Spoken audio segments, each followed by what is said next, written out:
Hello everyone, welcome back to The Daily Knitter. My name is Tiffany. Today's video is somewhat of an experiment and a new format on my channel, and that is a complete make with me vlog from start to finish of the Storm Sweater Junior. So this is a very long video. However, if you are just interested in the details of the sweater, so what yarn I use, what size, all of that, I will have that right at the top. And then the rest of the video will be more vlog style. If you want to see day by day how I knit this, my progress, and overall thoughts as I was knitting the piece. So let's get into the details. I will have my Ravelry project of this linked down below, as well as just the pattern Ravelry in case you want to look at all of my details that I forgot. I'm going to mention them here, but if you just want to look at them all while I'm talking or after this video, I took really good notes. That was one of my goals for 2025 and just moving forward, is to really keep my Ravelry notes updated with any modifications, any differences in gauge or differences in measurements, because I find that information super helpful when I'm looking at other projects. I want to be able to be a good note taker, and so that would be a resource for people. And yeah, so if you're curious about everything I talk about in this video, it's in my notes section on my own Ravelry project. I am wearing the sweater now. It's a little hard to tell with the lighting because I'm a little backlit, but you will be able to see it fits over my stomach. I am almost in the third trimester. I think I'm about 2 weeks out of being in the third trimester. So I'm happy that this fits over my bump, and I'm going to wear it out today. I just took it off the blocking mats this morning. I'll also be putting photos here and there so you can really see the stitch definition and what it looks like in better lighting. But I wanted to mention that, of course, I am wearing it for today's video. This is the Storm Sweater Junior pattern. To my knowledge, it is pretty much the exact same as the Storm Sweater Women. From what I can tell in the photos, all of the motifs are the same. And the reason why I decided to purchase the junior size pattern is because down the line, I really want to knit my son a matching version. And the junior sizing starts from a size 1 to 2 years and goes all the way up to 12 to 14 years, which is the size that I knit, the largest one in the junior size. When you compare that size, the 12 to 14 junior, to the women's smallest size, which is either extra small or extra small, it is almost exactly the same finished garment measurements. I believe that the junior size is 2 centimeters smaller than the women's and maybe 1 to 2 centimeters shorter than the women's. Now, petite knit patterns are known for being very oversized. It's that oversized Scandi look. So when I knit her patterns, for the most part, I always knit the smallest size, and that still gets me a very nice oversized look. For reference, I'm 5 feet tall, very petite. When I'm not pregnant, I mean, even now pregnant, I'm still petite, but obviously my stomach adds width to the middle of my body. But the rest of my body has pretty much stayed the same measurement-wise. And I wanted to knit a sweater that I could wear post-pregnancy. I wasn't necessarily knitting specifically for my pregnant body.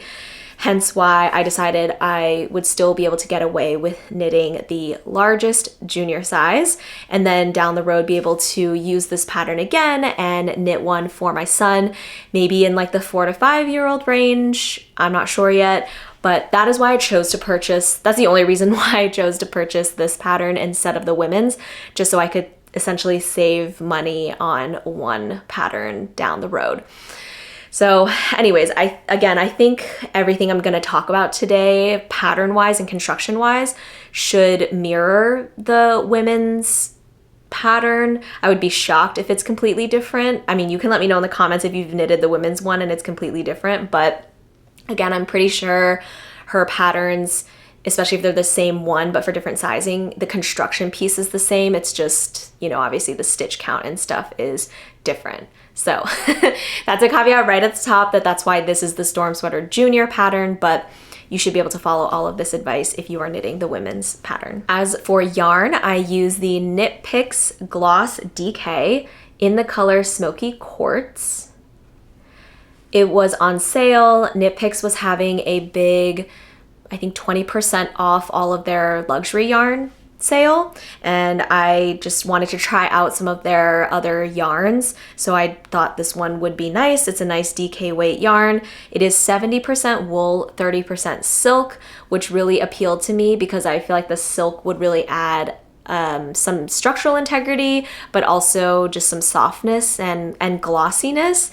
And this yarn does feel glossy. I don't know how to explain it. You can't quite tell. Maybe you can kind of tell. There's like maybe just the slightest sheen, but not shiny. Like when you look at this yarn, you're not gonna think, oh, it's shiny, but it does have a slippery, almost glossy quality to it. It's really, really nice. It's 4-ply, not splitty whatsoever. And I used, for the most part, wooden needles. Yes, I use my wooden needles with this, but you could probably use steel ones. I have stainless steel ones as well from ChiaoGoo, but I think even though this yarn is very glossy, I didn't find it overly slippery or anything like that. It was very, very, very nice to knit with. As for quantity, I think I purchased the exact amount that she recommends you purchase, and I ended up with 1 full ball left. So I purchased 11 balls, and I will correct myself if I'm wrong down here, like with the exact grams and stuff and yards that she suggests you purchase. But my experience knitting petite knit patterns is that she always overestimates the amount of yarn you use, which I appreciate because I hate playing yarn chicken and I get very anxious when I don't have enough yarn left. So I would actually prefer kind of to overbuy 1 ball of yarn just to ensure that I have enough yarn. That being said, if you're on a budget or if you don't want to have any extra yarn, I would keep that in mind. But for the most part, I think she gives you more than enough yarn in her suggestions for the garment that you're gonna make. So I bought 11 balls of this, and I pretty much used, like I said, 10. This is entirely 50 grams that I didn't touch, and then there was maybe like this much of the last ball left. So if you wanna be really specific, it was like maybe 9.8 balls, but let's just call it 10 with 1 extra left over. So let's talk about my overall measurements of my post-blocked garment. So I reached a total length of 57 centimeters from the ribbing to the bottom. I believe in the pattern, hers is 56, so I basically got 1 extra centimeter, probably because my row gauge was slightly larger than hers, so that makes sense. My chest ended up being 110 centimeters, whereas in the pattern, it says that for my size, the chest circumference is actually supposed to be 104. So I got a good 6 extra inches and, 6 extra centimeters. I don't mind because I still think the look is oversized, which is what I wanted it to look like. But I'm not quite sure why, because my gauge post-blocking, which I measured, matches hers, which is 20 stitches per 10 centimeters. So I'm not quite sure how my garment is that much bigger, even though I hit my gauge. So someone tell me why that's possible. Yeah, that part confuses me. And maybe, I mean, it's hard to tell because her gauge is 20 stitches. She says it's 20 stitches in the textured pattern, but because there's so many different textured patterns, I'm not sure where she measured. So maybe she's measuring her gauge on a specific panel that I'm not, and that's why she's getting 20. But when I just did my measurements to put in my notes, I measured around different panels and I pretty much got 19 to 20. So I suppose if my gauge was closer to 19, then that would make sense for the extra centimeters, but for the most part it was 20. So someone let me know why that's the case, but it's okay. Overall, still, I like the look, and 110 centimeters versus 104. I mean, it's not like that big of a difference when it comes to like an oversized garment. Doesn't bother me, it's fine. As for the sleeves, these also grew quite a lot. She doesn't give you her finished sleeve measurements, but my pre-blocking sleeve was 40 centimeters and my post-blocking sleeve grew to 49 centimeters. And I think maybe that's also because my row gauge was larger than hers, so it would make sense that it would grow. But I really didn't block this sweater all that much because when it came out of the wash, it was a lot bigger than when I knitted it. So even though I did block it somewhat, I I didn't stretch it out at all, especially the sleeves. I really made sure they were actually less blocked, and they still came out to 49, which you can see they are longer, but I don't mind that because they're such wide sleeves. I actually kind of like that they're nice and big, and I kind of like that you can fold them like this, and because the fabric is so drapey, it doesn't create a lot of bulk, and I don't mind doing that. So I have the two different choices of ways to wear the sleeves. So that is everything on measurements and finished gauge and all of that. And I'm really glad that I ended up hitting most of the gauge. I did not gauge swatch because I'm a bad knitter. So do as I say, don't do as I do, but I would obviously recommend you do a gauge swatch. I tend not to. I don't know why. Mostly because I'm knitting sweaters that are meant to be oversized anyways, and I tend to just not worry about if I don't quite hit gauge, and I just try to find yarns where the yarn gauge is similar to the yarn that she uses in the pattern.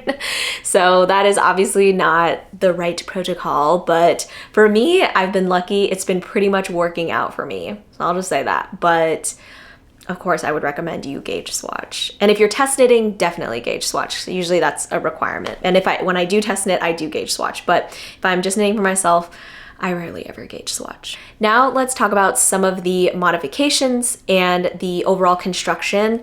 So I'll talk about the overall construction first, and then I'll talk about modifications as we go. The way this is constructed is top down. And what you do is you knit the back panel first, you knit a rectangle in the charted pattern, then you pick up for the shoulders at one point, and then you join the front panel, knit another rectangle basically down, you join them in the round, and you knit the rest of the body, all charted, and then you go back and you pick up for the sleeves, all charted as well, and then you finish the neckline with a double folded neckline, and you bind off as you fold it down, which is a very common sweater technique in general, I think, but it's very common to a lot of petite knit patterns. And this type of construction gets you a nice drop shoulder kind of look, or maybe not a drop shoulder, but like a, what do you want to, like a set-in sleeve? Is that what it's called? I'm not actually quite sure all the different names of different types of construction, so I could be completely wrong. But if you've only knit raglans that are like completely in the round, that's how you get the increase, is through the raglan stitching. And that's a look. Like, I've knitted plenty of raglan sweaters and I like that look, but this one just looks slightly more professional and more tailored because it's like, the shoulder kind of slopes nicely, and I don't know, I like this construction a lot. This is almost exactly the same as the melange sweater Man and a lot of other sweaters that she has and blouses, and I think it really fits my body type, so I really like this type of construction, and I'm definitely excited to knit more sweaters in this style. That being said, because you're knitting panels, for half of it, that does require you to knit and purl, like knitting on both sides, versus if you were to knit something completely in the round, then, you know, you're just, if it's stockinette, then you're obviously just knitting round and round and round. So I would say beginner-wise, this is not quite a beginner sweater, but I will do a lot of comparison later with this versus the Ingrid, and I'll talk more about that, which one I think is better for beginners. So that's just something to note if you are a beginner and watching this video, that you will have to knit certain panels flat before you are able to join it in the round. Now for some modifications. I shortened the ribbing by quite a lot. The pattern calls for 7 centimeters of ribbing around the body and the sleeves. The neck is not that. The neck is slightly different. But for the body and sleeves, it called for 7 centimeters of ribbing. And I personally don't like a long rib section. I prefer when my sweaters have shorter rib. I don't know. I just don't like the look of like a really long rib, but that's like quite a typical petite knit look. I feel like maybe it's a Scandinavian look, I don't know, but the long rib, I don't get it. I don't like it. And I think it really cinches the garment in a weird way. So that is totally personal preference. You can choose to do a longer ribbing. I shortened it by a lot. My ribbing sections are really only 2.5, maybe 3 centimeters post blocking. So that's number one modification. Number two is, in order to get that shorter length of ribbing on the body, I basically did one extra panel. So if you are going to shorten the ribbing, just make sure that that added length goes into the body, unless you want a really cropped look. For me, again, I wanted to knit the pattern pretty much to the measurements because I really wanted to see what it would look like oversized as it was intended. So I just added that amount to the body and knitted one extra section of motif. I hope that makes sense. As for the sleeves, for some reason I didn't have to do that, but the ribbing was still short enough to get the right measurement on the sleeve. So again, that probably has something to do with my row gauge maybe, but I didn't quite have to do that same thing on the sleeve. So for the sleeve, all I did was just decrease the amount of ribbing that I needed to do, and I was able to hit the pre-blocking measurements that she has in the pattern. And then for the neckline, you might be able to tell a little bit, but I did not do the double folded neckline that she has you do. So what I did was I just did simple ribbing and bound off at the top. Sorry, the lighting is, I'm really backlit, but you can see it better here. And that was just a personal choice for me. Sometimes I feel like a double knitted neckband just feels a little more suffocating, and I actually don't love the look that it looks too puckered sometimes. I do think that post blocking, it probably would have been fine because again, this yarn is so soft and drapey that even doubled up, I don't think it would give me that same puffy look that I was worried about. So if you were to use this exact yarn, I think you could do the double knitted neck band and it would look fine. But for me, I decided to just do the 1x1 rib, like one layer and bind off, and I was going to block it, and basically if I didn't like the look of it, I would just go back and rip out the neck and do it again because it's just such a short amount of rib. I'm not too worried about having to redo it, but I actually really like the way it lays. It lays so nice and smooth and close to my skin that I'm glad that I made this modification.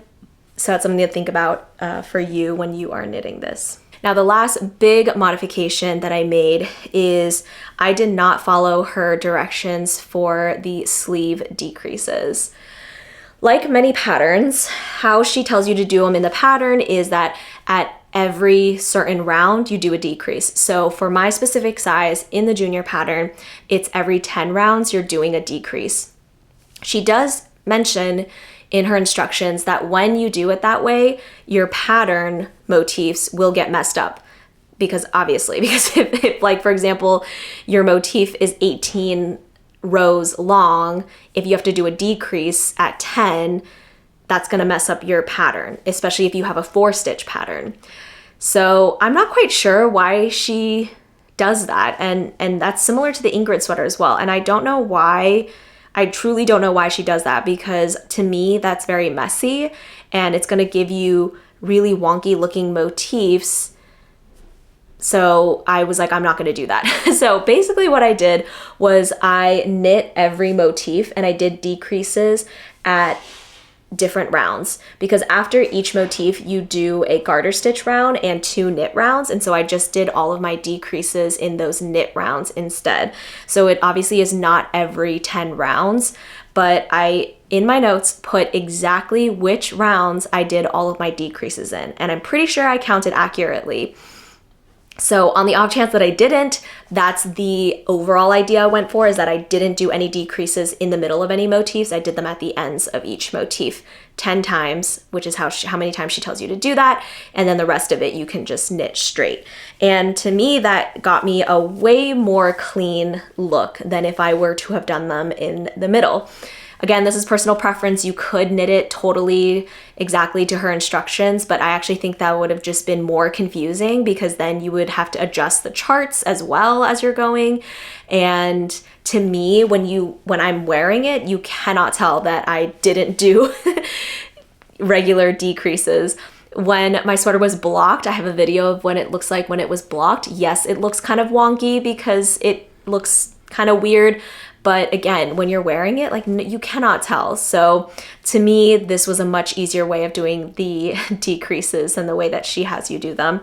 And if you are knitting my exact size, you can follow my notes of which rounds to decrease, and I hope that's helpful. And the other modification I made is that I did a traditional bind off. I don't know what it's called. It's whatever, I don't know, just whatever the most basic bind off is. Let me know what that's called, rather than an Italian tubular sewn bind off, because I just cannot be bothered. I will not do an Italian bind off. I'm sorry, that takes me an hour to do on something like this, first of all. Second of all, I don't like the way it looks. It's either my technique that I'm not doing right, or they just all look like that, but I've seen the way they look on other garments too, and I don't like the way they look. I can't explain it. I think it looks messy, frankly, and I don't like the 2 rounds of double knitting you do before, because to me, I'm like, what's the point of that? Like, I actually don't understand what the point is, and I feel like it's always really obvious on the garment, and I just wish I knew that ahead of time, because I just would have stopped doing it. But I think all the garments I made last year, I just followed the instructions blindly and wasn't really thinking about it. But this year I was like, no, you're knitting for yourself. Why are you doing techniques that you don't like for a look that you don't like? You know, like, I feel like if it was worth the effort, then sure, I would go through it, but it's not. It's for me. So I just did a pretty loose bind off, and I just think that looks so much neater. Does that not look much neater? I don't know. Now, in this last session, I just want to do a quick comparison of this with the Ingrid sweater. I also knit the Ingrid sweater in the junior size. However, I knit way down. I knit like the 8 to 9-year-old size, which was a mistake. I definitely should have knitted a larger size. That sweater I shared in one of my podcast episodes, which I'll put a card to. I also showed it in my Everything I Knit in 2024 video, and I will probably just save that sweater for my son or give it to one of my nieces. If he doesn't want to wear it, I'll give it to my niece, that's fine. But it definitely just was too small, and the way that it looked on my body, I'll put a picture, I wanted that look. I did want a more cropped, tight sweater look, but even so, it was too small and too cropped.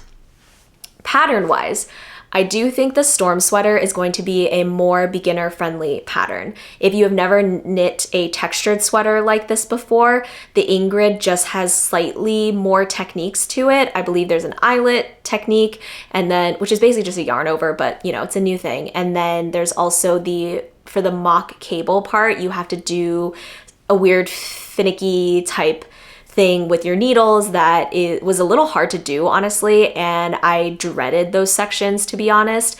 And they also got a little confusing because if you cross the wrong way, it would just look really off, and then I'd have to redo them. So while I did knit my Ingrid sweater as a more novice knitter, even now looking back, I do feel like the Storm sweater is way more beginner friendly, because the entire sweater, while still textured as well, only uses knits and purls. That's it. I don't even think I had to do any increasing or decreasing with this pattern, because it's all rectangles. So it's much more beginner friendly to me than the Ingrid is. Another thing I'll note too is that the Ingrid sweater, while the eyelets are really pretty, I think depending on the yarn you use and the size that you knit, they can sometimes fall right on your chest. And because they're eyelets, anything you wear underneath will show through. So if you wanted to highlight the eyelet detail, I would say just wear it next to skin. But then if you don't want to show skin and you want to wear something underneath, then the eyelets kind of lose their purpose because you just see what you're wearing underneath. I hope that makes sense. Whereas this sweater is completely knitted and purled, so you cannot, there's no holes in it. So I think wearability wise, at least for me, this sweater is definitely more wearable than the Ingrid sweater. Those are pretty much the two biggest comparisons I can make between the patterns. I still really liked knitting the Ingrid sweater, and I think it's still a very impressive looking sweater, so don't let that dissuade you. But I just thought making a comparison would be kind of nice because those two are two sweaters that people tend to compare and contrast a lot, and I don't know if a lot of people knit both, but for me, I just happen to have knit both, so I can speak to both. But yeah, my preference is definitely the storm sweater. All right, so that was everything for the top of this video. I hope it gave you a lot of details that you were looking for. If you want to keep watching onto my day-by-day process of making the sweater, then keep on watching. Otherwise, I will see you in one of my next videos. I'm like, wait. Am I crazy? I think I accidentally knitted one less repeat. Today is Sunday, January 5th. Today is cast on day for the storm sweater. And my husband's going to the Jets football game later in the evening with his friend, and I'm not going. So I have a lot of time today to really get started on this project and see how much I can knit up. This is my little knitting corner that I have kind of created. And we just have this in one corner of our dining room. And on this side, we have like a little display plus our little bookshelf table. This is actually a vintage bar cart. But anyways, this is like now has become my knitting corner because this little wedge couch is actually very comfortable to sit in, and I have our big TV right across from me, so I can usually put on a knitting podcast or a show while watching. I also put this little vintage lamp from my husband's grandfather here, but this is kind of gives you a better look of what it looks like. And I usually will have my big water bottle that I have now that I'm pregnant because I have to drink so much water. And then I usually have a bowl of all my knitting accoutrement. Like I have all my stitch markers and row counters. I have some, like, what are these called? Like the little stoppers for the cords. I have different cords here. I, won't need, maybe I'll probably use this length of cord, but I just have like random assortment of things here so that I don't have to keep like running to my craft room to get things.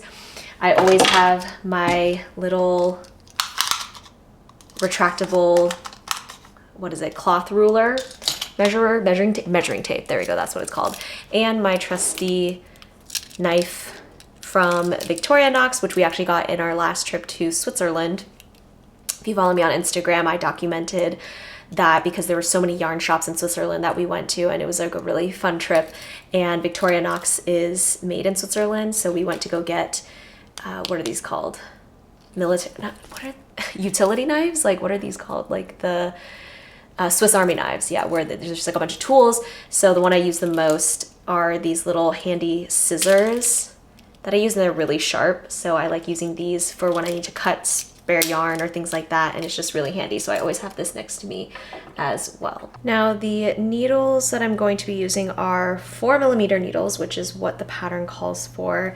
And I'm going to be using my Knit Picks needles. These are actually the first interchangeable needle set that I got. I have this set and the Chow set, and the Chow set are made with stainless steel needle tips, which I don't actually have a strong preference for either. I think these ones are really nice. These ones by Knit Picks, it's their basic, I think it's their most basic interchangeable set. The one thing I'll say is I don't love the cord that the Knit Picks one comes with. The Chow cord is their, what they call, what is it called? Like, it basically just like retains its shape so it doesn't get bent out of shape. Whereas the Knit Picks one, because I store them weird, they're just not as flexible. So I'm not quite sure what the difference is. Like, I'm sure it's because I mean, the ChiaoGoo ones are more expensive, so I think it's just the way these cords are constructed. They are nicer than the Knit Picks one. But the needles, you know, I don't mind. And I think with a yarn like this, the needle's not gonna matter too much. Whereas with something that was a little more rustic, like the Pure Gint, I really liked using the stainless steel needles because I felt like it was just nice and glossier. But I feel like with a glossy yarn, maybe the wooden needles might actually be a little nicer hand feel. So I tend to just go with whatever needles I have.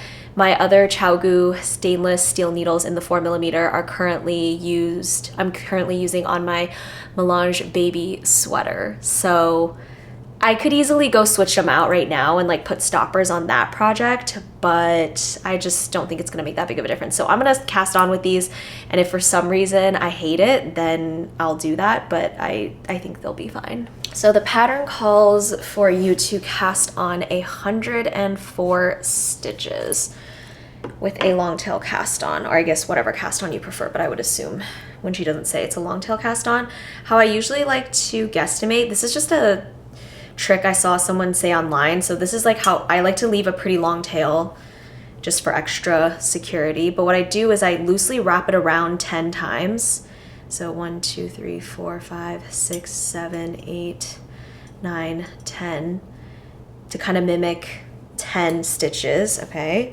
That's how much 10 would be. And then I estimate 10 of that from that point. So that's like 1, 2, 3, sorry. 4, 5, 6, 7, 8, 9, 10, and I'll do one more just because we need to technically go to 104. So technically I should have 10 times the length of 10, which would be 110. So usually this ends up giving me more yarn than I need, but again, I would much rather have some spare yarn and have to cut the tail short than cast on to like 70 stitches and then not have enough yarn. That I've definitely done that before, and that is not fun. So that's how I like to do it. And I usually just start my long tails with a slip stitch, which I feel like, I don't know, that's pretty common. And let's just get to casting on 100 stitches.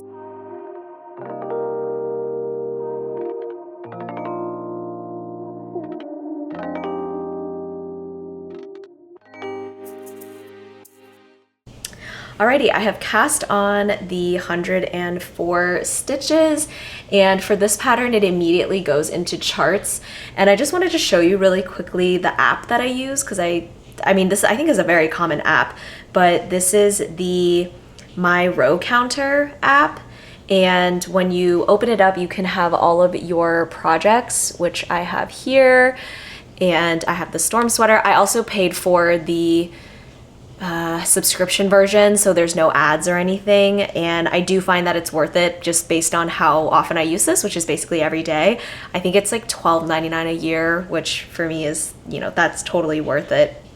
And so we have the chart to begin with. The only thing is, because it's right side, wrong side, I really need to make sure I'm reading this chart carefully, because sometimes I just go a little too quickly, and then sometimes I mess up the pattern because I'm not starting on the right end and it's not quite symmetrical. So you have to make sure that you're really starting on the right end of reading the chart. The nice thing about this app is that when you're doing charts, they have this highlight feature so that you can have a section highlighted and you can just basically move the highlight bar as you go. And so that way you know what row you're working on. Before I had the premium version, I think maybe that's a premium feature. I actually can't remember if that's a premium or free feature. But before that, I would just print out my patterns and use a pencil, which you could do as well. But I think when you get to some charts where there's also repeats within the section, it gets hard to track with a pencil, because once you pencil over it, then you either have to like erase it all again for when you do the next repeat, versus using your phone, you can just move the highlight up and down, up and down, up and down. So that's what I prefer to use nowadays. And let's just get started on this.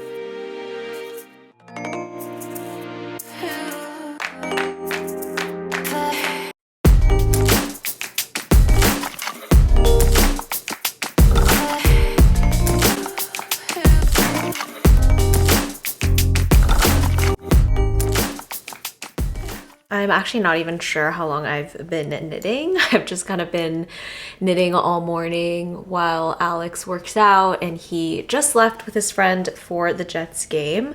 But I was able to get this whole first panel section done, which basically just kind of looks like little diamonds with the knit and purl texture. And I'm really liking how this yarn is knitting up. I'm curious to see how the other sections will look in this color, but I have to say this yarn knits very similarly to Sanascarn Double Sunday. It's so squishy and soft. I do think the silk definitely adds to that silky texture, and maybe it's because of the silk that it reminds me of Double Sunday, even though Double Sunday doesn't have any silk content in it, but it's just like so soft. And I'm really, really happy with the texture of the yarn just in general. And yeah, let me know what you think down below, what it looks like. Again, you know, you probably will have seen the full sweater finished already right at the beginning of this video, so I'll probably talk about it more as a finished product there. But as I'm going along, I'm really enjoying this. And of course, this is a potato chippy knit because all you want to do is kind of get to the next section. And I'm about to get into the 2x2 ribbing. Ribbing is not my favorite, but that's okay. You know, 2x2 rib is what it is. It's better than 1x1 rib, I suppose. But again, it's like very satisfying to finish one section and to move on to the next one. So I've been really enjoying this so far. We'll just have to see how far I can get today. It is now 5:40 p.m. in the evening. I've since changed. I put on my house sweatshirt and I've gotten some decent progress. And of course, I just knit an entire row incorrectly. I don't think you'll be able to even tell because the purl bumps are so small, but I essentially, for the most part, the chart is symmetrical. So even though you're reading, you need to make sure you're reading from like right to left or left to right, depending on the right side or wrong side. For most of the pattern, it doesn't matter because it's symmetrical. However, there's like a handful of lines, especially once you get to this cross hatch pattern, that it does actually matter. So my dilemma, well, it's not really a dilemma. I'm going to just undo one row of stitches. It's not that big of a deal. I mean, it's going to take me a little bit to undo it all. Just, you know, it's just one row. But I was like, should I just leave it? Like, is it going to be that obvious? Because this is just going to be the back piece anyways. But for me, I just feel like, again, the amount of time I'm going to be spending on this sweater, I want it to be as close to perfect as possible. And I caught this right away. Like, I just finished this row and I looked at it and I was like, yeah, that's wrong. Had I kept knitting and just didn't fix it and it was like I had to redo multiple rows, then I probably wouldn't bother. But again, because I just did it, I am going to unpick it, or I don't know, unpick it, one row, and redo it. So that is one thing, is to always be careful to make sure you are reading from the right side, especially if the row is not symmetrical. But you know what? It's inevitable to make some mistakes during a knit, especially like this. So far, I'm still very much enjoying the experience. So overall, still having a good time today, but that is unfortunate. It is now almost 7 o'clock. Sorry if I look crazy. My skin has been not great since being pregnant, and I feel like it just gets worse throughout the day. But I have managed to finish the entire back yoke section. That was a triumph for today. And I probably will continue, honestly, because Alex doesn't get home until a lot later. The game was a 4:25 game, so I don't anticipate him being home until like closer to 9. So I might take a little food break and then just continue on. But I thought I would show you my progress. So from the back, there seems to be 3 sections.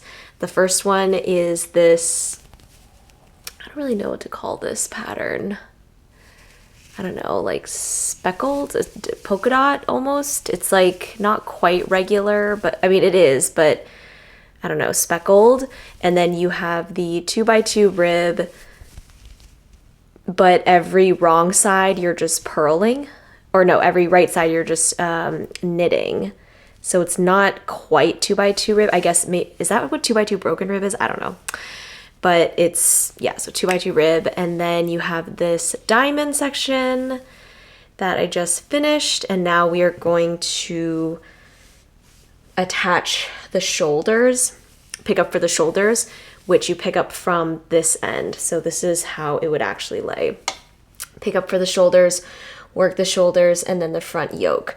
So we will see again how far I can get tonight. My neck is like starting to hurt a little bit, so I think what I'm gonna do is bounce around on my yoga ball for a little bit, give my back and neck a little break, maybe get a snack or something, and then make a decision as to if I want to even start doing the shoulder today or if I just want to save that for tomorrow, and then maybe I'll just work on my step-by-step sweater or the baby sweater for the rest of the night, because that's just knitting in the round.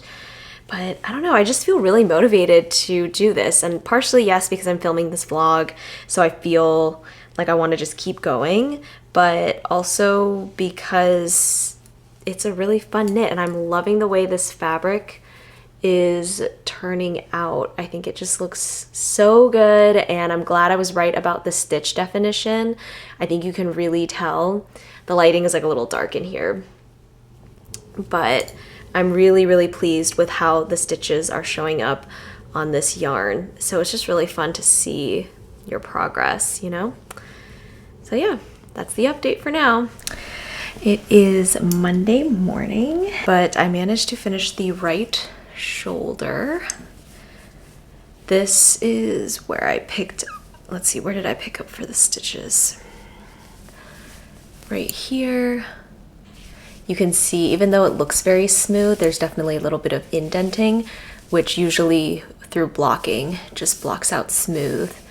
And as long as you're very careful about where you pick up, that line just becomes seamless, and I think it just looks really clean, and I love that method of doing the shoulder pickup. So now I'm going to be working on the right shoulder, and basically you just work the entire thing the same way and then connect the front, and then probably continue with the chart. What I really like and appreciate is that for the shoulder instructions, she has line by line written instructions as well as the charted pattern. So depending on your preference, you could do either. I actually prefer written instructions a lot more to charts, because I just tend to sometimes mix up the symbols, and you have to keep in your head the symbols, even though most of the symbols are universal, so they stay the same from chart to chart. But I've only really ever done, you know, like 2 charted patterns, so I'm still having to consistently check my work and go back and checking the symbols to be like, wait, is this a knit or purl, knit or purl? So I appreciate that she does the shoulder instructions just with written instructions.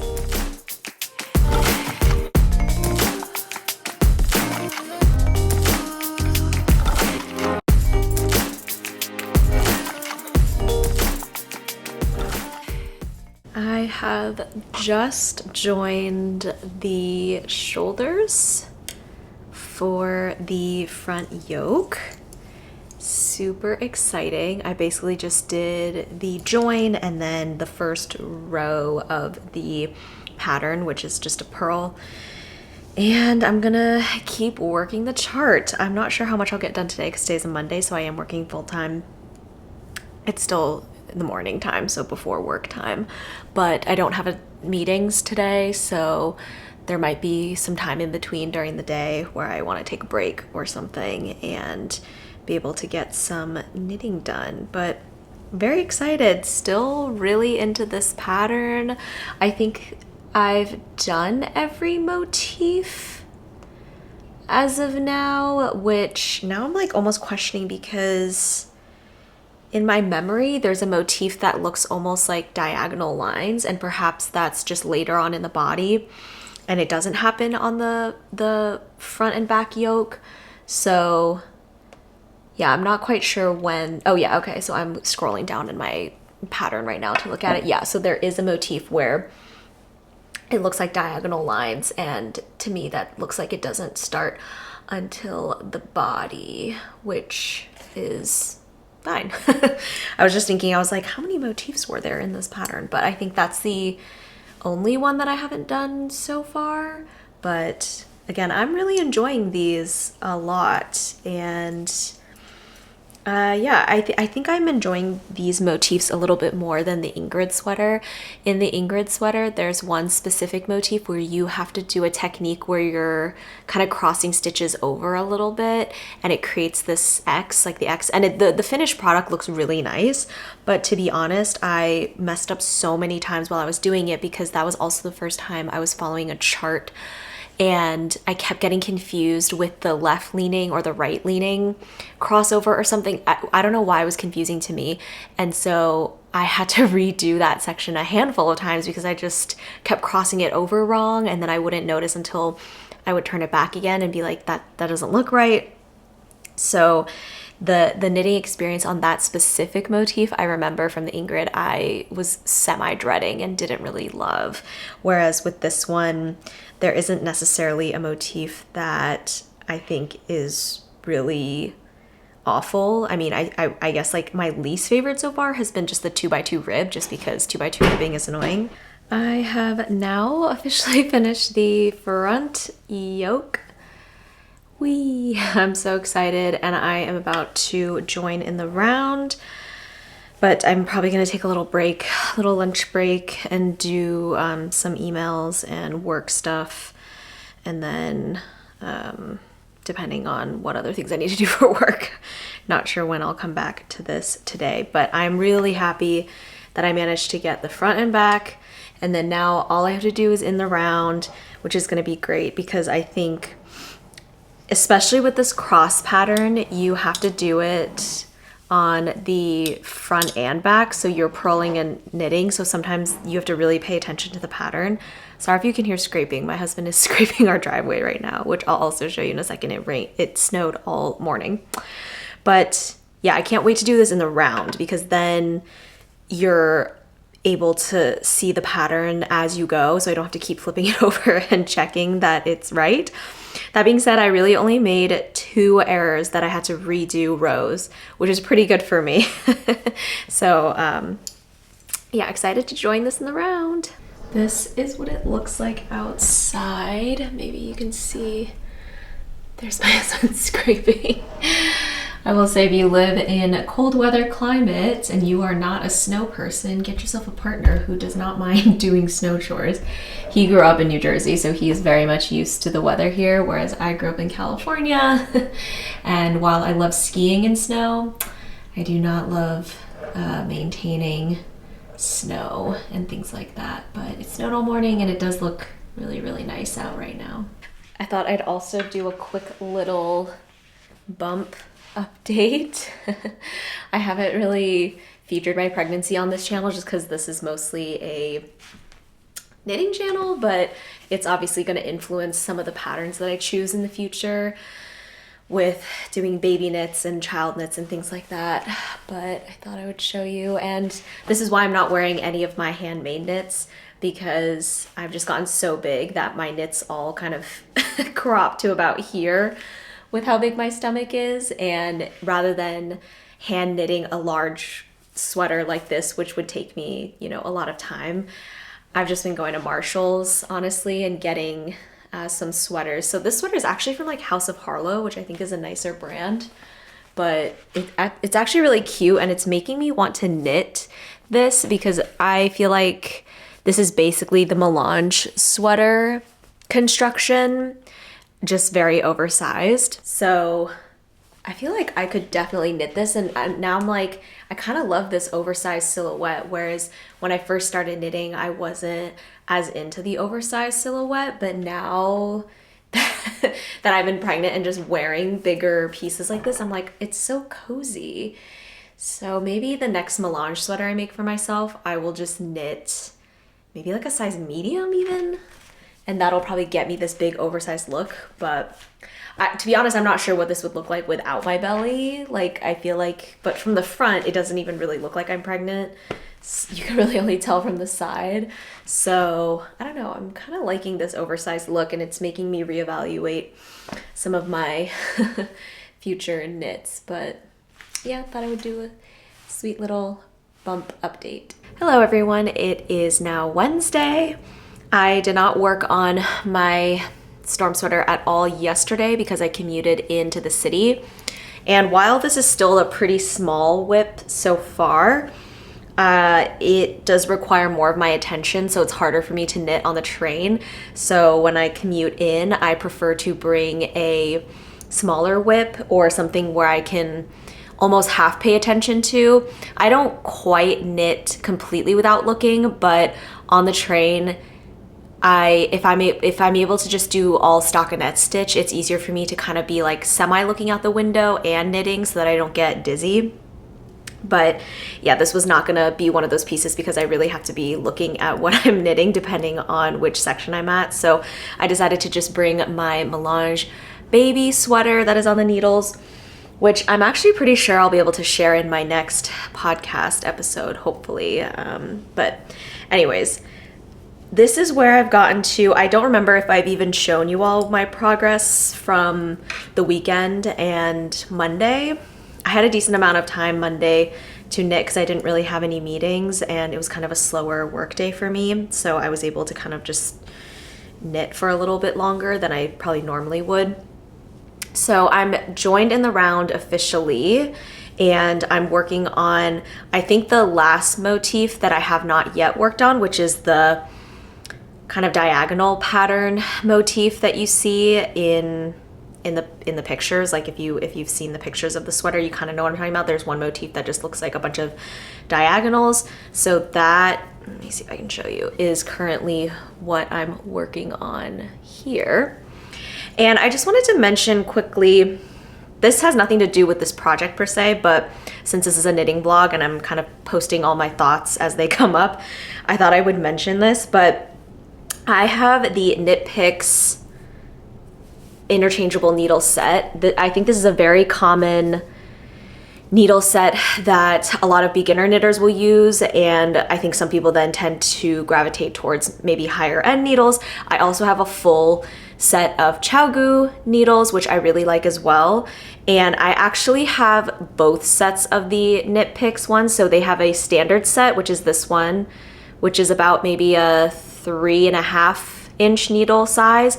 And then they have what their version they call shorties, but these are not actually shorties because the cables that come with this set do not give you that 5-inch diameter. They still give you a 16. So it's a little confusing because when I purchased them, I just falsely assumed that when they said shorties, it meant I could be knitting small circumference. But when I actually got them, I was like, these are not shorties. And then Knit Picks doesn't really sell cables that attach to become shorties, whatever. Anyways, so that was frustrating, but regardless, I had an extra set of needles, which is fine because I tend to have at least 4 whips going. So sometimes I'm desperate and I just need another needle to cast on a project anyways. But what I noticed is that the length of these needles are maybe 1 inch to 1.5 inches longer than the Chaogu ones. And they're almost too long. Let me know if you've had this issue, but sometimes when the needles are too long, when I'm knitting, it's very uncomfortable because I feel like the fabric is really stiff and it hurts my wrist, and because I feel like I have to hold my wrist a certain way, especially my right wrist because I throw with my right hand. So and I was like, why is this happening with these needles specifically? I'm like, why is that happening? And I was like, oh, I wonder if it's because these needles are longer than the Chaogu ones, which the Chaogu ones I think are more comfortable in most hands, I guess, because they're shorter. So because of this slightly longer length, it was like giving me hand cramps on my left hand, which I normally don't get. So I was like, what is going on? So then what I thought of is I would actually switch my right needle to shorties And that's been really helping actually, because then I can hold my right one a little more comfortably down, and then my left one, I like to have more horizontal with more stitches, because this is the one I'm feeding, you know, the stitches on. But again, when this one is too long, you end up just having to kind of hold your needles like this, versus now I can really comfortably kind of rest my right hand down and throw like this. So that was like kind of a long-winded explanation, but I thought I would bring it up only because, again, it's something that I was like thinking about, and I was like, why am I torturing myself with hand pain when I feel like there's a solution to that? So that is my solution. If you have experienced that with your Knit Picks needles specifically, maybe that you could try that. You could even, I could have just like switched both of these to the shorties as well, but I kind of like, again, how long the left needle is, so that I can stack more stitches on it to knit, if that makes sense. Sorry, I was just cut off. We had installers come install new windows, or new blinds for one of our living room spaces. And while they were here, I was able to just knit a little bit more of this section, so you can kind of see it a little bit better how this motif comes out, and I really like it. I think maybe this is where she's talking about like the storm sweater. I always try to think like where she gets these names, but to me it's, I don't know, because it looks maybe like sheets of rain or something potentially. I don't know. Someone let me know why it's even called the storm sweater, what your hypothesis is. But yeah, so that was some progress. And then I did some meetings, some emails. Now it's about lunchtime, so I'm going to take a little food break and knit for a little bit before heading back to work and more meetings. Just out of curiosity, sometimes when I'm knitting in the round, I like to time how long it takes me to get through one round. I did that when I was knitting my husband's melange sweater, because his size, which was a size large, was like over 250 stitches in the round, and I was getting so tired of knitting that project that I was like, okay, I'm gonna time myself and gamify it a little bit and see like how quickly I can do a round. Or it was just easier for me to plot out, like I had to do 12 more rounds, so if each round took me 10 minutes, that's 2 hours of knitting. I can do that and time it out, and that just made it a little easier. With this pattern specifically, again, it's very popcorny, so I'm not necessarily timing myself because I need to motivate myself to knit, but I was just curious. And this pattern, at least this motif, I'm still working on the diagonals, took me 7 minutes and 34 seconds to knit one round. And yeah, it was just, I don't know, I just found that kind of interesting, like that stat kind of interesting. So definitely less time than it took to knit one round of the melange sweater, and that was just knit completely in the round. This one I'm having to stop every 5 and purl 3, knit 5, purl 3, so that definitely adds in a little bit of time instead of just, you know, being able to knit this completely in the round. But I don't know, just thought that was a fun tidbit to share. Checking in, it's about 5:30 p.m. and I wanted to show you what I was able to get through today, which I was able to finish off this diagonal motif here, which in my opinion is probably where she's getting the storm name, because to me it looks kind of like sheets of rain, this cool diagonal to me. And then I've worked the 2 rounds of garter stitch that kind of go in between each panel. Sorry, that's our furnace that makes that obnoxious sound. And I'm now in the middle of the diamond motif, which looks like this, that you do on the shoulder right here. And essentially now I am still following the chart, and I'm at the point where once you finish the chart, she just has you repeat the chart until a certain length. So I think I'll be able to get through at least 2 more of each motif, which is fun. So far, I would have to say my favorite motif to knit is probably this diamond, little diamond checkered motif, only because between each textured round is a full round of knitting, which is great because then I can fly through that, and it's less brain power. My least favorite is probably the 2x2 rib, because again, it's just the 2x2 ribbing is tough on your hands. Not looking forward to doing that one again, but it's okay. It goes by still pretty quickly. And yeah, I mean, this diamond, like this kind of, it's not diamond, but like I actually am excited to knit this diamond motif now in the round to see how that feels, because there's also a decent amount of stockinette in between, and now that I'm not doing it from the right and wrong side, it's going to be easier to keep track. So I do think that motif will be fun to do in the round.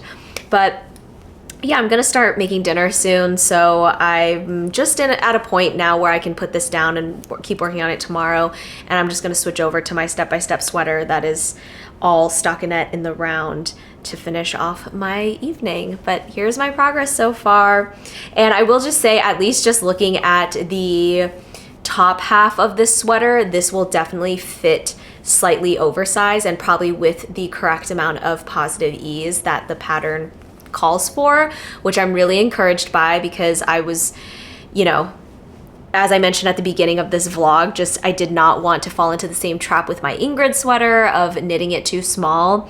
And obviously I'm knitting the largest size, so it would be crazy to me if it ended up being too small again, just based on all the garment measurements and things. But I was definitely a little bit worried about that, and the vision I have for this sweater is definitely as something just slightly oversized and not quite fitted, so I think I will be able to achieve that look, at least just from what it looks like currently.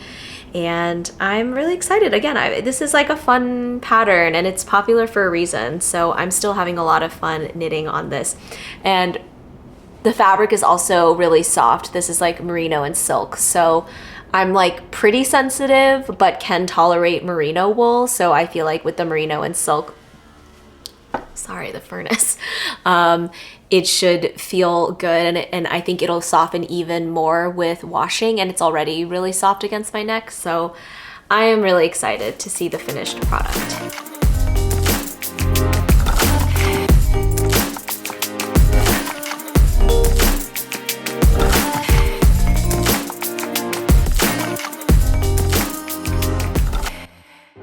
Today is Thursday, and I just did my little morning knitting hour or two, depending on how early I wake up. Today I woke up a little earlier, so I had a little more time, and I was able to finish my little cross section that I've been working on. I don't know what to call this section. To me, it's almost like little, like it doesn't even look, maybe from here, from this angle, it almost looks checkered. So I guess I'll call it the checkered section. And I believe the next section after this is going to be 2x2 rib. Yep, that's what I can see. And TBD on how much time I have to knit on this today. I have quite a few meetings and some work to do. I also have some errands, and I want to cook a breakfast casserole recipe. So I'm glad that I was able to finish one section at least. I think I started on this yesterday. Still really enjoying working on this, and this weekend we don't really have plans, so unless something else comes up, I'll have a full weekend of knitting. And for me, that's just great. Me and my husband, we're very much homebodies, and when we're home, we kind of just like to do our separate things but still be in the house together, and then we'll either go out for brunch or do like something together intentionally. But for us, that really works, because then we have our own kind of individual time, but then we also have our own together time. So sometimes I'll actually just knit in his office on the couch. That's where I filmed my 2025 plans, and I'll just knit in there and have headphones in and be listening to a podcast, and he'll just be working on his computer. So it's like we're in proximity to each other, but we're not, you know, like actively not talking to each other. I think that's a very common married or just couple thing, but I am very excited to have a weekend of just doing nothing. It's super cold in New Jersey right now, so all I want to do is be cozy. And he also has a fire. We also have a fireplace in that room, so it's just really cozy with the fire going and able to knock out some sections. So that's where I am right now, and again, still really loving this sweater project.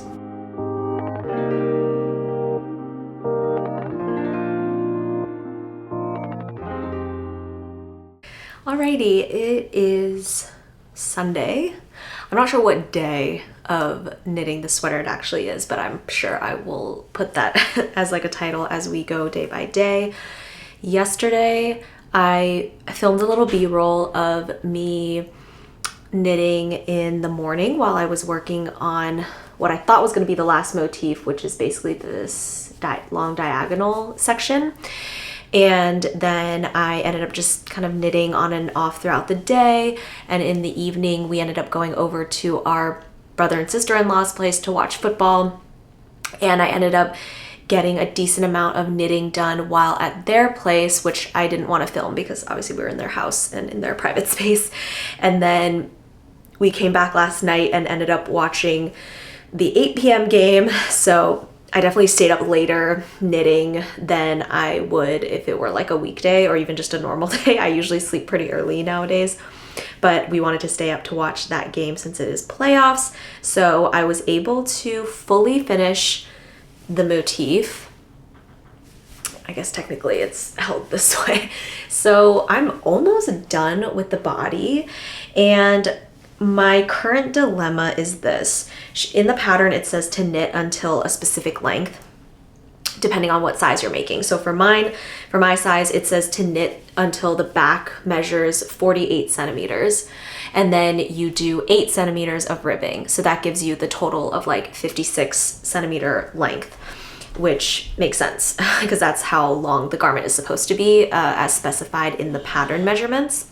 But my dilemma is that with this section done and the 2 garter rows, which is as per the instructions, this measures right at about 46 and a half, maybe 47 centimeters if I'm like stretching the garment just a little bit.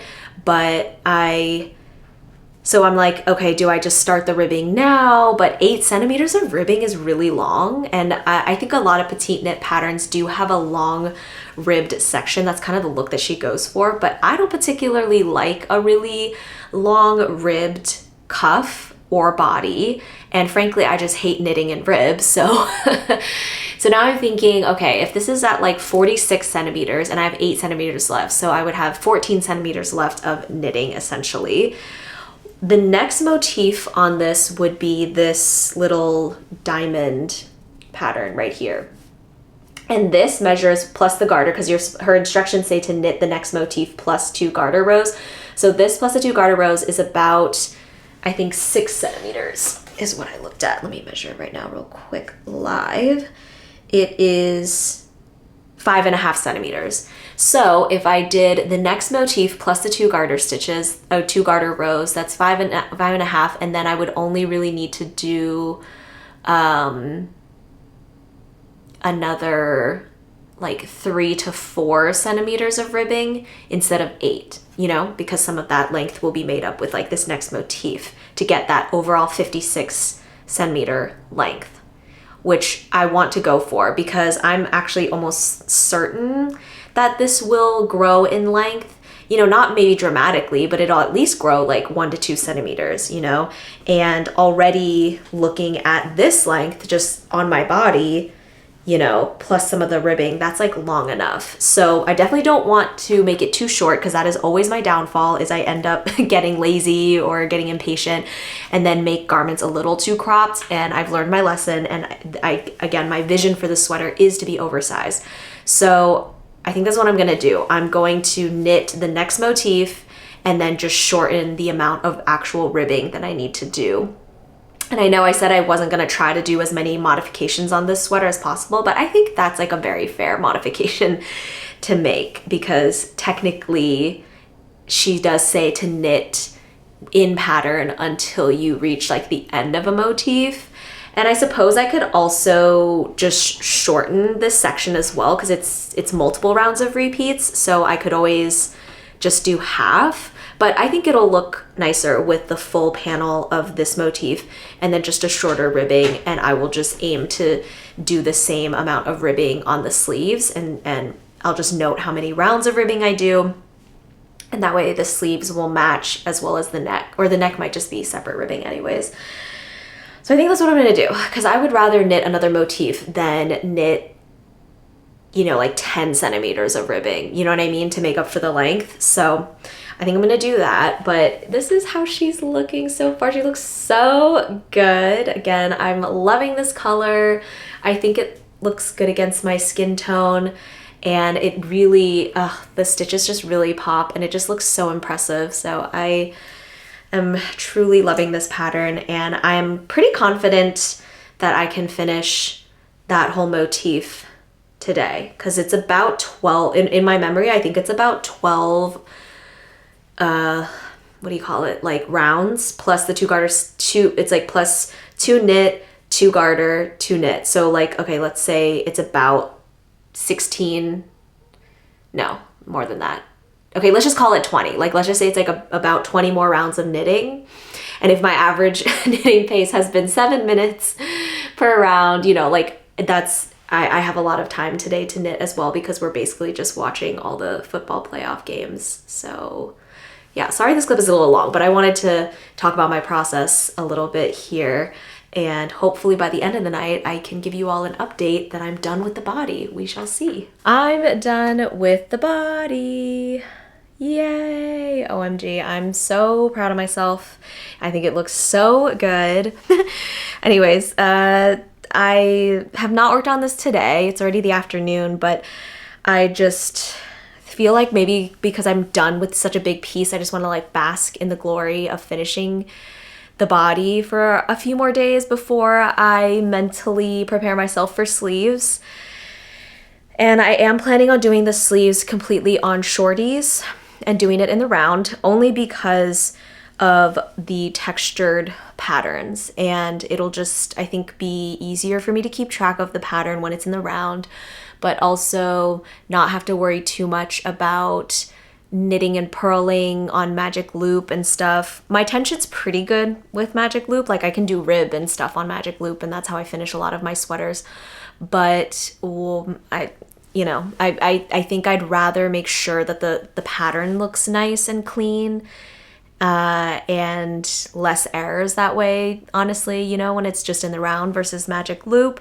I could do DPNs, but that's even more finicky for me. So I'm planning on doing them on shorties, which I think, like a lot of people, I don't love, just because they really start to hurt your hands after a while, because they're so small and there's nothing for your hands to rest on. So, and you have to constantly be turning your giant sweater, you know, around and around and around, because the circumference is so small. That's probably what's keeping me from picking up for the sleeves today, and that's okay. I'm gonna give myself a few days to just appreciate that I finished something so quick. I have plenty of other whips on my other needles that I can make progress on anyways. So I'm not sure when I'm gonna do that. Honestly, maybe I'll wait a week, maybe I'll wait 2 weeks. I don't know. I have so many other whips, like I said, that I can work on. And I'm just really proud of myself for finishing the body at least, and I do think it looks really good. So that's the update for today. I am back in my yarn corner today. Again, not sure what actual day of knitting today is, but I have finally cast on for the sleeves. Last update, I had done the neckline, I believe, and still TBD if I'm gonna keep it this way, but I think it'll block out nicely. Anyways, I took a break to work on some other whips, and yesterday maybe, I decided to finally cast on the sleeve. These 2 purl ridges right here are where the sleeve is cast on, and it's nice because it's a drop shoulder.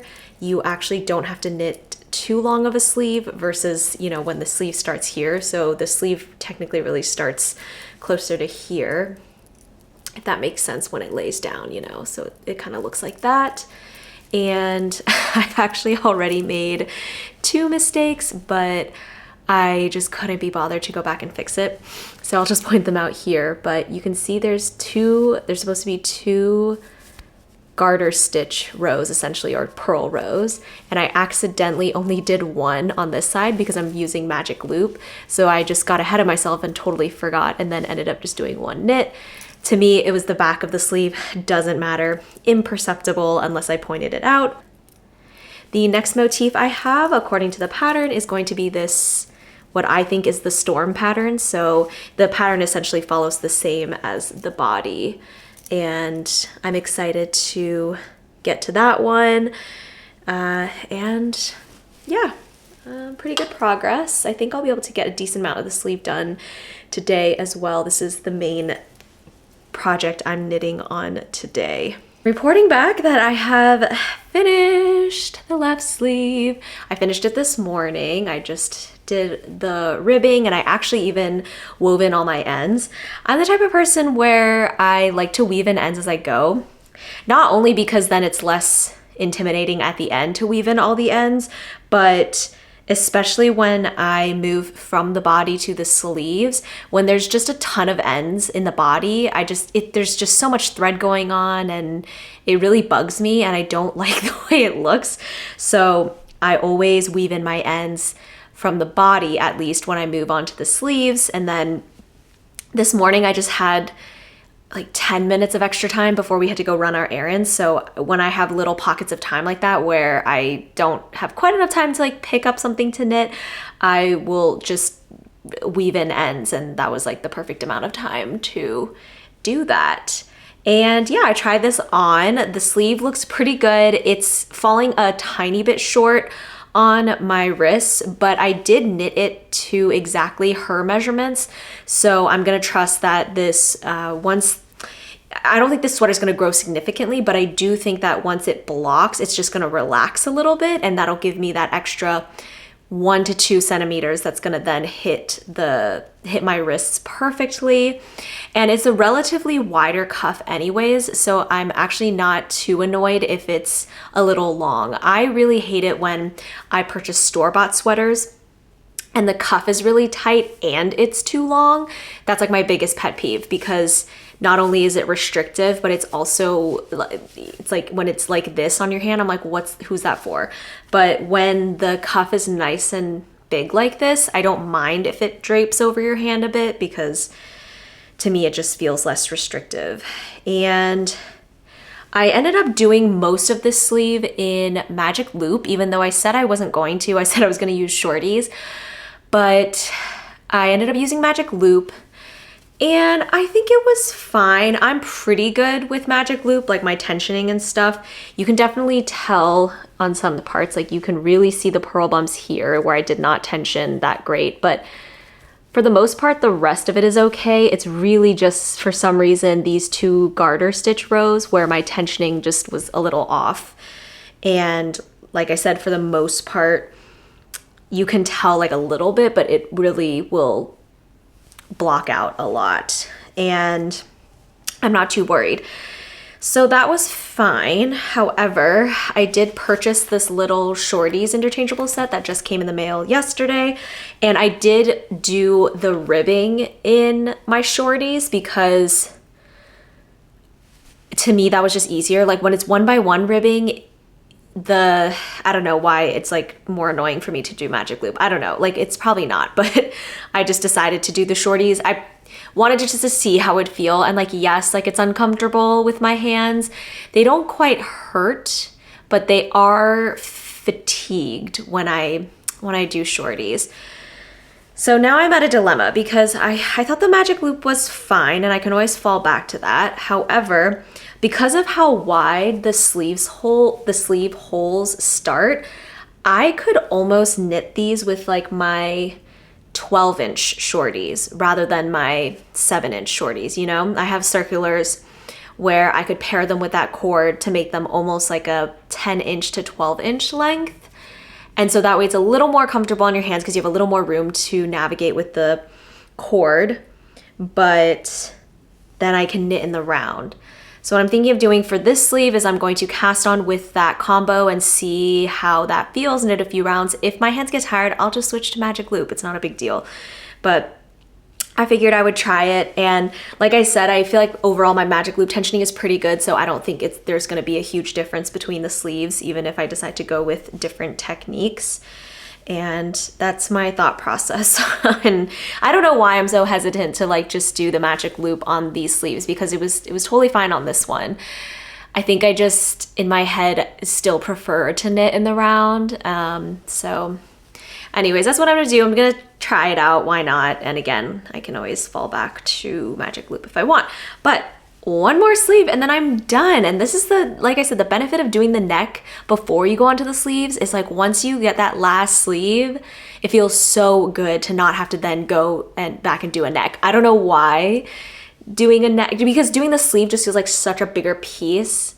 Whereas like the neck is such a small piece that it almost feels more annoying that you have to go back and finish it off. So my recommendation is always to finish off the neck before you do the sleeves, but it's looking really good and I'm so excited, and I really am confident that I can finish this long weekend. This is MLK weekend, so I'm sure if not by end of tomorrow, that by end of Sunday, I can finish this because we have no plans. We're just gonna stay at home, watch football, and lots of time to knit.